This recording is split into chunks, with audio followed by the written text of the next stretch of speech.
So here again with Bartok Lycus, and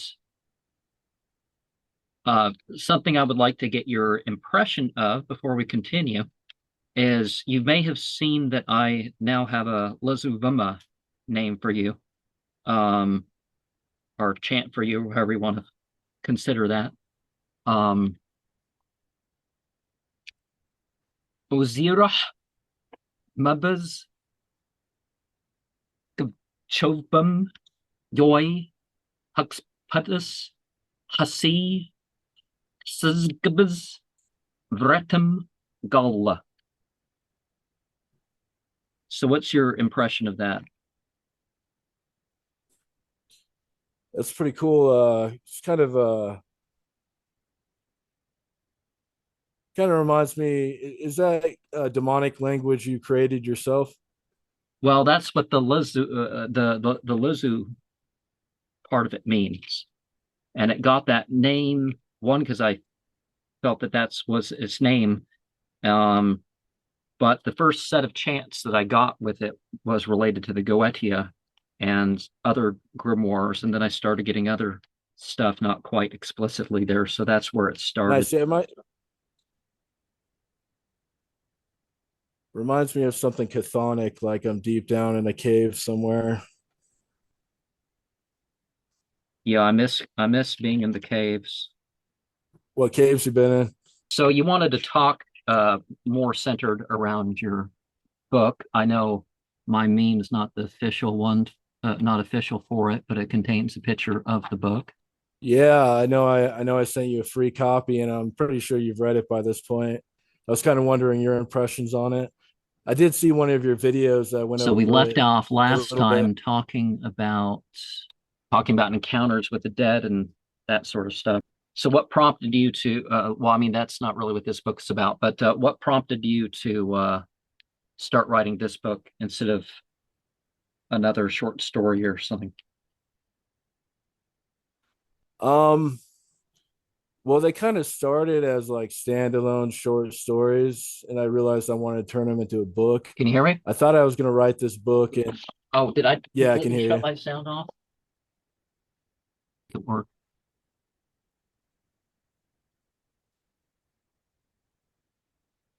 Um, So I think picking up on what I was saying is kind of started off as standalone short stories, and I realized I wanted to make it into kind of like a satanic front epic, basically a story about a militant satanic cult that's hell bent on world domination and bringing back the Antichrist. bringing back. So what the Antichrist was here previously, or is in occultation, or what do you mean? You could say like incarnations of the Antichrist, like you could take Nimrod building the Tower of Babel, or even Emperor Nero was definitely an Antichrist figure. Well, he definitely applies to both the 616, which was in the earlier versions of the Book of Revelation, and the 666.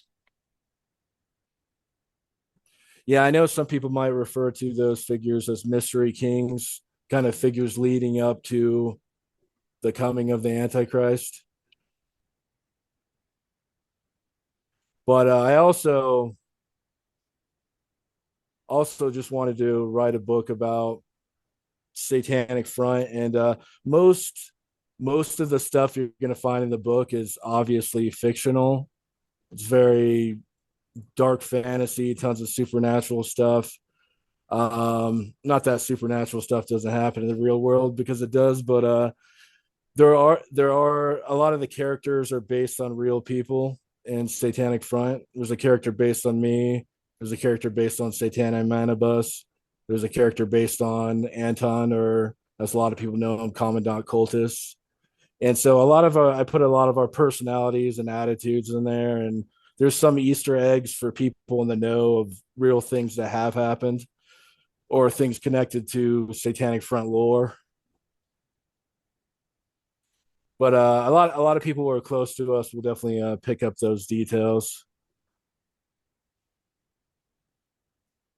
Well, one of the things about it compared to a lot of the other dark literatures, you kind of think that this is something that could happen. There's a couple things that no, but you otherwise think this is the sort of thing that could happen. Like some stories that others have written have tried to make it like, you know, okay, they have this dark cult life or something, but they're like, a couple guys trying to take on the whole military in their region or some ridiculous thing like that. You know what I mean? Right, You right. know what I There is a, and I guess this is the type of interview. There's going to be a lot of spoilers here. So for people who have already read the book, feel free to watch, and or people who don't mind spoilers, but I don't want to ruin the plot for anybody or anything like that. Um, I am selling the book again with selective links that I'm sending to people, and I also got a big shipment in. Well, not a big shipment, but I got a shipment of 11 books in. Some of those I'm going to be sending out for free. Some of those will be like charging $10 a pop. And I think that's a fair price. The thing about Lulu is it doesn't let you control the price on your book. It's just based on how many pages are in there. So right now it's selling for like 17 bucks, and I think that's kind of steep. I think $10 is more of a fair price.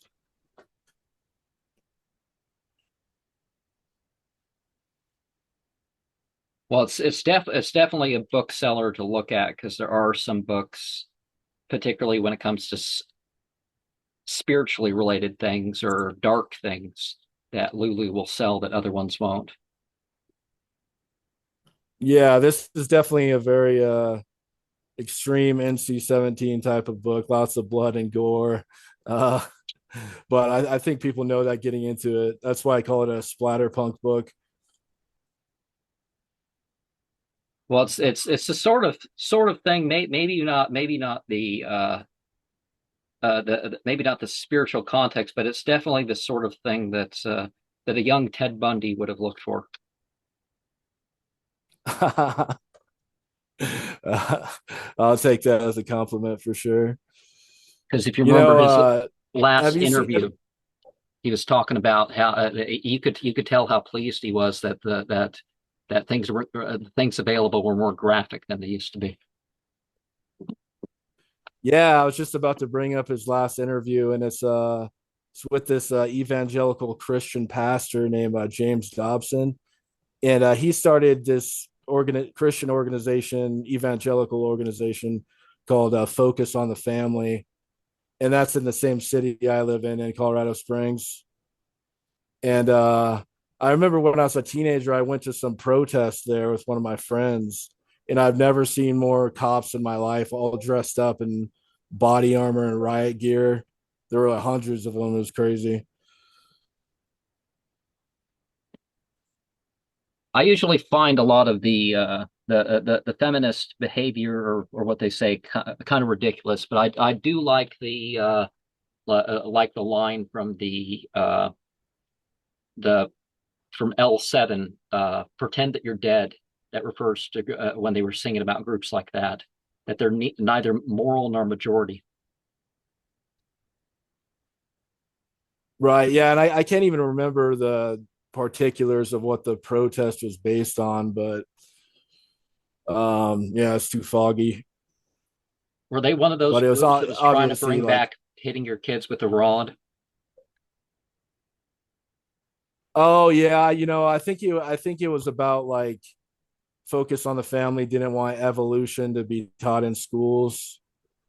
So people were protesting against that. Yeah, we still have to deal with that. They put that all just like the almost fake infrastructure bill we had 4 years ago. Um, they they put forward these ideas that mess with the whole world, and we have to deal with it. Whether people come in here or whatever, still have to deal with some of that fake stuff about on both sides. The people who wanted to make every tooth they found in a pit a human ancestor, and the people who want to pretend there was no proof of evolution. You have to deal with that sort of stuff. Yeah. Yeah. I remember going to, in fifth grade, I went to a Seventh day Adventist private school. And that was, that was quite the culture shock for me. Most of them were vegans, and they were very snobby vegans. And if you weren't a vegan yourself, they definitely looked down on you for it. Yeah, I that's got in what. trouble for wearing a Yeah, silver that's that. ring. I got in trouble for wearing a silver ring because one of the teachers says that was mined through slavery. And I would always have to like sneak Goosebumps and Harry Potter books under my desk. Well, they uh, well, the connection to slavery and stuff like that, I guess I get that. It's like, but you know, remember when it came out, just how deep the network was of what the diamond trade, what was involved in all that, and they were telling, they said, you know, for $2,000 worth of diamond, you basically somebody in Africa dies, and you could find women like all over it wasn't too hard that would ask stuff like, okay, where's this African? Yeah, let's see a picture of the corpse and then I'll believe you. Um, You know, speaking of religions and such, there's a chapters in the Despoiled Oracle about Isaac and the Basilisk, and that is actually based on a true crime case. I mean, I made lots of it fictional, but some of it is true. Based on a true crime case of this guy named Matthew Murray, who in 2009 shot up New Life Church in Colorado Springs. And I remember that, and I was always kind of fascinated in that case, so I wanted to write about that guy. But obviously, I put fictional stuff in there. But basically, he was going to this missionary training program, which was right across the street from where I went to this therapy office to get therapy sessions. I actually ended up meeting him one day very briefly, maybe for like 10 minutes. I asked him for a cigarette. I asked him for a lighter for my cigarette, and he was out there listening to music and smoking. And I just remember we talked about techno music a little bit. I can't really remember anything else. But after that happened, and after the shooting happened, I saw his picture. I was like, yeah, that was the guy I talked to. And basically, what happened is he was rejected from his missionary training program because that's what he really wanted to do with his life, was be a Christian missionary. And when he was rejected, to get revenge, he went back to the missionary training program and he killed two people. And shortly after that, he went to New Life Church and he killed these two teenage girls in the parking lot. He went inside the church and he was going to continue his rampage, but there was a female security guard who took him down. But yeah, it was a pretty intense situation. And he claims that when he was younger, he was sexually abused in the church and everything like that. There's been no real confirmation of that, but that was his claims. well, one they usually don't, but like I lived like within sight of a church. Well, I guess maybe sometimes a year you could see further through the trees or something. And I lived within sight of this church that somebody did that, and it turned out after he burned the place down. Well, that church got more funding than ever, so he kind of that was kind of defeatist. But the after the church got Yeah, burned down, all sorts of people, including people I knew, said, "Yeah, we were molested in that daycare when we were um, younger." yeah, there's So definitely it, lots to cover up. well, some of the cover up is because they just don't want to put people in prison the rest of their life. Like the Catholics actually would be fine with the return to the death penalty, but putting people in prison for decades is not really their thing. So they're kind of not taking part in that. Um, of course, they've always had that thing. If you could confess with no witnesses, then that was it. You know. Um, Yeah, and the crazy thing about that case, the New Life Church shooting in 2009, was if that female security guard hadn't been there and taken him down, he would have gone into the congregation. There's hundreds of people in there. He could have killed many more than he did. And basically he was shot down by the female security guard, and she wounded him bad enough that he just ended up taking his own life.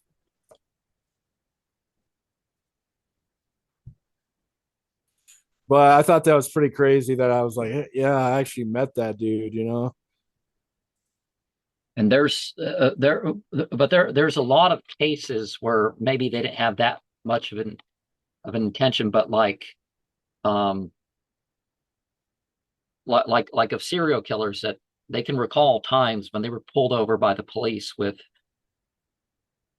human remains or something that would have been the whole end of the whole thing, and it just happened, you know, something, the police officer received another call and just ended the thing, or just um he didn't feel like going through with the search that he thought he was going to go through.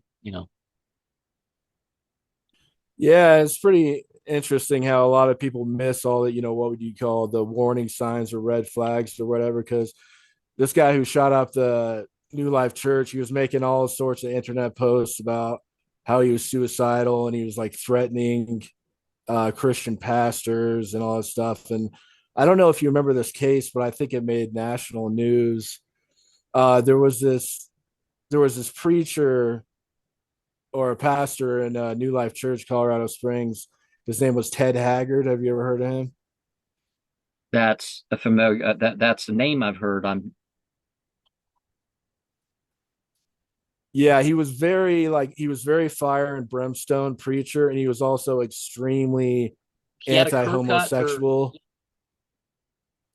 anti-homosexual. Kinda.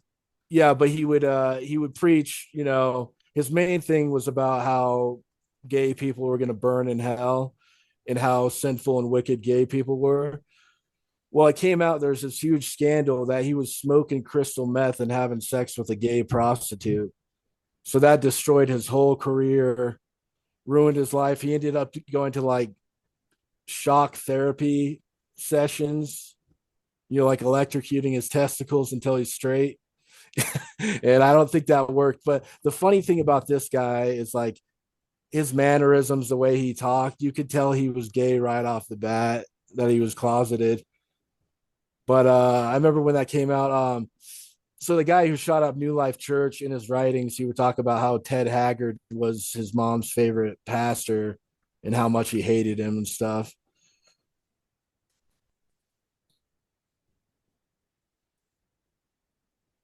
But yeah, in the story, I kind of introduced the mechanical demonic snake, the basilisk, who possesses them and drives them to these homicidal acts. And I basically just thought that was symbolic of his mental illness and the war that was going on in his own head.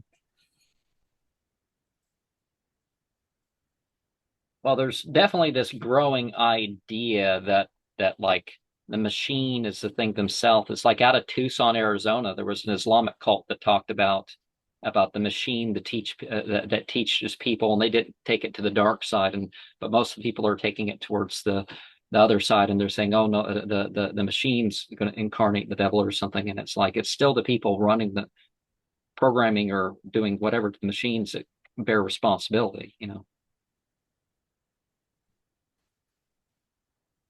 Yeah, I think it was also symbolic of, because when the cops went through this guy's computer, there's all sorts of depraved, illegal pornography. And, so kind of the idea of some possessing virus coming out of his computer to take hold of him. But Well, yeah, that's one thing and people was like. I don't think Bundy. I think he was having authentic emotions. He was trying to hide that he enjoyed stuff and all that other stuff. You could tell he was trying to hold it in. It's like no, I can't tell you about how much I enjoyed that killing, and but I think he was being honest as how he became who he was. And you don't know who's going to, you know, become that way. Some people can be exposed to all sorts of stuff and it just doesn't really seem to do anything. But Yeah, I do think some people, and it's almost like this addictive personality of you have this gateway drug, like maybe you start out with marijuana and then over time it's like the law of diminishing returns hits and it doesn't give you the high you're craving. So you go to stronger and stronger drugs. I think there are some people and some personalities who can be like that with pornography. They have to have something like harder and more extreme. And eventually, watching it doesn't do it for them anymore. And I think so. Yeah, I agree with you. I think I don't think Ted Bundy was lying in that interview. I do think it started out with the porn addiction and then it turned into rape and murder. But obviously, you have to, he had some screws loose too. But and just like people with means, it doesn't mean that there's like sometimes it's just it's not what people do that they want. It's just there's something in the way of stopping them from you know what I mean? yeah, Um, are but the people with means that can get away with anything, yeah, you find that they I don't think uh for what I think about Bill Clinton, I don't think he intended to do some of the stuff that's attributed to him. I think it was just he just wasn't stopped, and something was available, and that was you know what I mean. yeah. It's funny how people act like Donald Trump is the first womanizer president when we've had tons in the past. That their No, weakness was attractive women. the only thing that Donald Trump is the first of that I can really think of is he's the only one from these families that produce the richest people in the world. He's the only one that's not from one of those families. He's the only U.S. president not to descend from one of three English kings, for example. Every U.S. Yeah, president yeah, descends from three yeah. English kings, except Donald Trump. He inherited inherited a fortune from his father, of course, but yeah, I don't think he was part of those same families you're talking about. Well, and the impressive thing was he was able to multiply it. Most people who just inherit a million or 10 million or something, they don't turn it into $10 billion. Or Yeah, and people always point out that he's gone bankrupt before in the past, but plenty that's of how you make successful money. businessmen. Yeah, plenty of successful businessmen have gone bankrupt a few times, and they still come out of it. That's And if you he has notice, so many assets. He has so many assets in his buildings and skyscrapers and stuff he has that like over they don't really 500 take. companies. All you have to do is move things back and forth as you're going bankrupt, and you can get richer. Yeah, I'm sure you've probably heard about a lot of the conspiracy theories with the Trump family, like time travel, and how I think it was his uncle, he was the one who was granted the laboratory of that Serbian scientist. Oh yeah, Nikola Tesla. His uncle inherited the laboratory of Nikola Tesla, so they got all Tesla's technology and stuff. So there's this conspiracy theory that the Trump family can time travel. Or well, if that's out there, that could be the connection to Elon Musk, who is part of one of those families. Yeah, Um, yeah, because definitely. people I don't realize that as rich as he is, he's not one of the top people. Um, Yeah, I guess to I kind of got us wandering off into the weeds here, but that's okay. But I guess to bring it back to the book, I was what have you read the Grimorium Verum?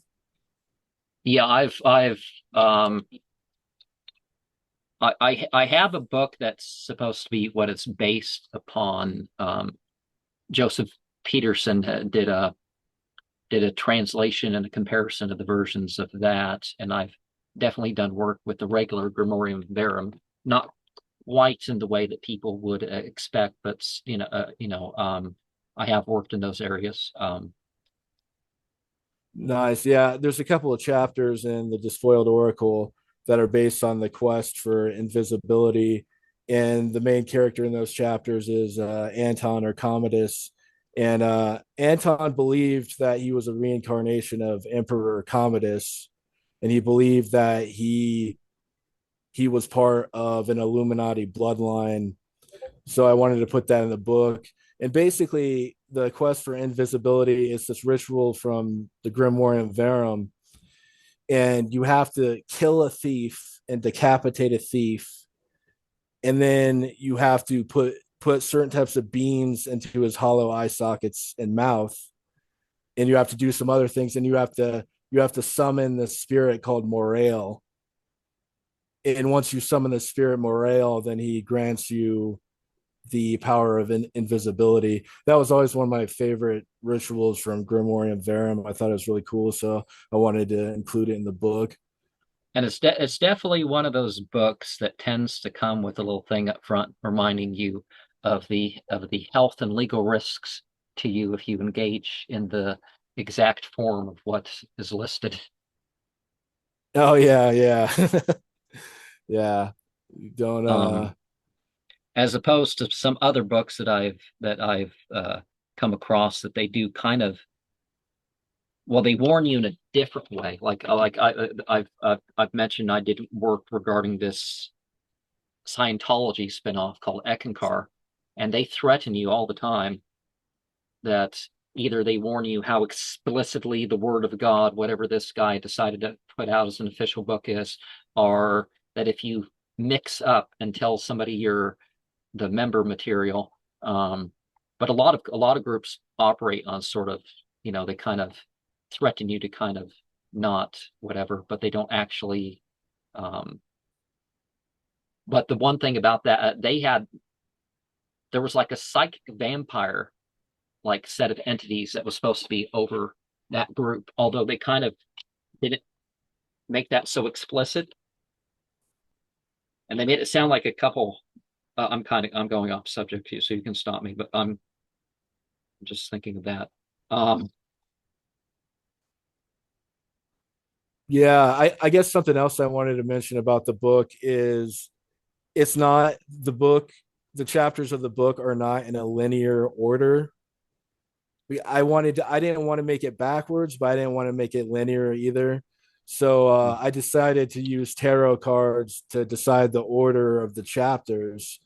And I thought that was just like a more interesting way of putting the story together in a different way in your mind. oh, I didn't think of it from that angle. As did you just shuffle and put down cards, or did you follow a sequence? Basically, yeah, I just shuffled a deck of tarot cards and threw out some random ones onto the carpet and then picked them up. And that's how I determined the order of the chapters. But yeah, I just wanted the story to kind of like come to you in fragments, you know?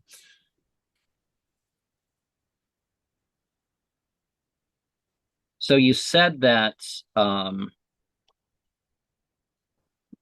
there's Easter eggs to those who know, and maybe that's not the thing to release or something, but you've the book represents experience types that you've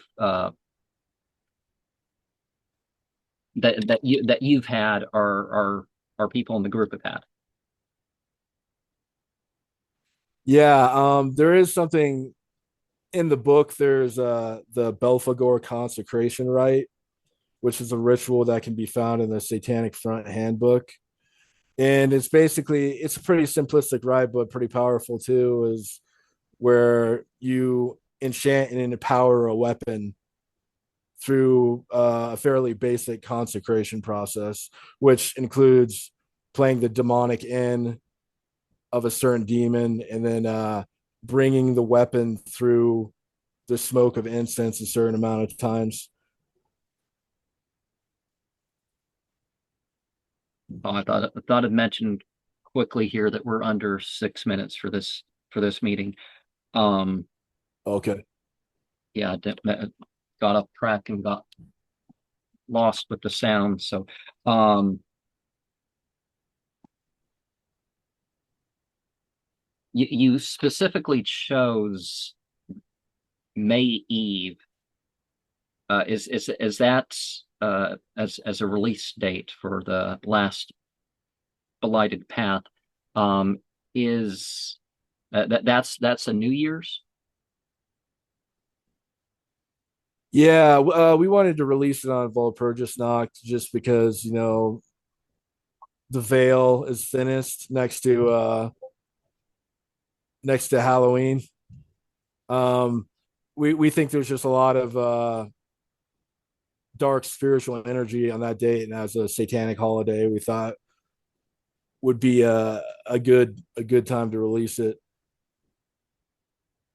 Is there any other particular time of year or more occasional thing like a planetary alignment or something else that would be looked for as occasional times for ritual or calendar? Um,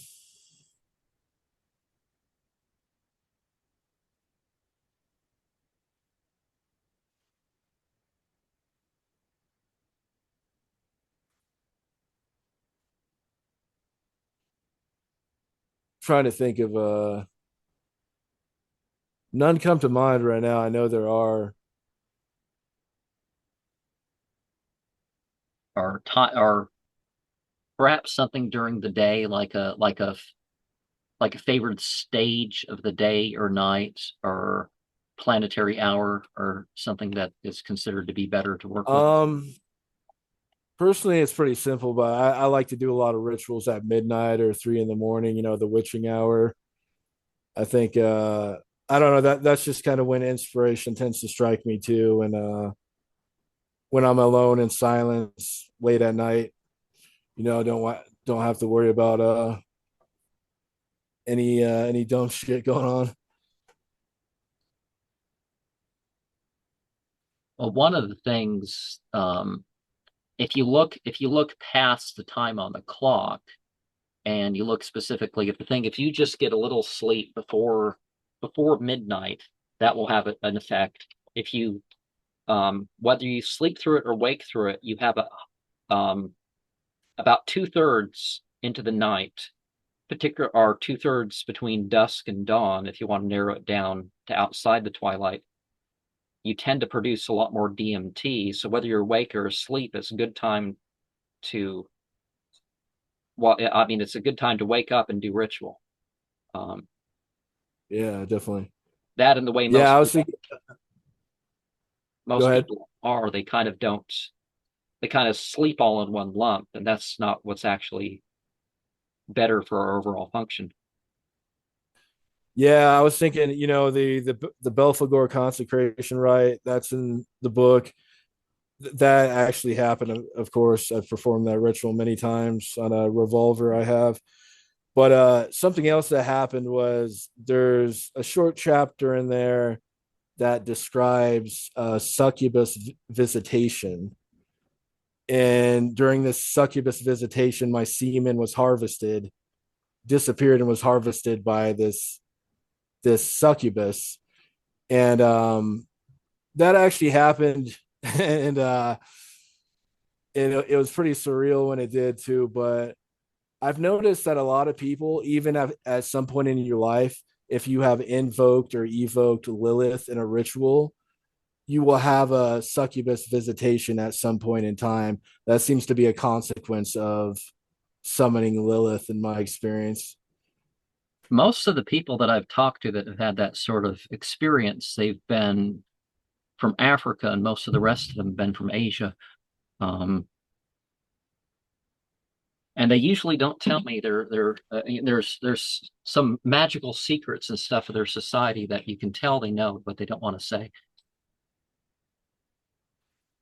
Yeah, the funny thing about succubus is they can come to you looking like the most hideous hag you have ever seen, and you're still extremely sexually stimulated and attracted to them. Well, it's almost like what some people have told me. The one that visited me was looked like a fucking deformed ogre. What something that's someone from Oregon told me. Now this guy wasn't an immigrant, but this guy told me when he was obsessed with his behavior,